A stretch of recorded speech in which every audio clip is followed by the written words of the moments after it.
നമസ്കാരം. എല്ലാവർക്കും എൻ്റെ ചെറിയ വീഡിയോ പ്രോഗ്രാമിലേക്ക് സ്വാഗതം. ഞാൻ ഫ്രാൻസിസ് മാത്യു. തിരുവചനത്തെ ആസ്പദമാക്കി എനിക്ക് നിങ്ങളുമായി പങ്കുവയ്ക്കാനുള്ളത് വിശുദ്ധ മത്തായിയുടെ സുവിശേഷം 18-ാം അധ്യായത്തിലെ 21ഉം 22ഉം തിരുവചനമാണ്. അത് തന്നോട് തെറ്റ് ചെയ്യുന്ന സഹോദരനോട് എത്ര പ്രാവശ്യമാണ് ക്ഷമിക്കേണ്ടത്? തന്നോട് തെറ്റ് ചെയ്യുന്ന സഹോദരനോട് നാം എത്ര പ്രാവശ്യമാണ് ക്ഷമിക്കേണ്ടത്? അതിന് തിരുവചനം ഇങ്ങനെയാണ് പറയുന്നത്. അപ്പോൾ പത്രോസ് മുമ്പോട്ട് വന്ന് ചോദിച്ചു, കർത്താവേ, എന്നോട് തെറ്റ് ചെയ്യുന്ന എൻ്റെ സഹോദരനോട് ഞാൻ എത്ര പ്രാവശ്യമാണ് ക്ഷമിക്കേണ്ടത്? 7 പ്രാവശ്യമാണോ?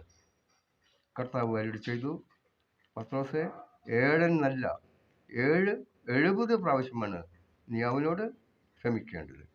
അപ്പോൾ എപ്പോൾ മാപ്പ് ചോദിച്ചാലും മാപ്പ് കൊടുക്കണമെന്നാണ് ഈ തിരുവചനം നമ്മെ പഠിപ്പിക്കുന്നത്.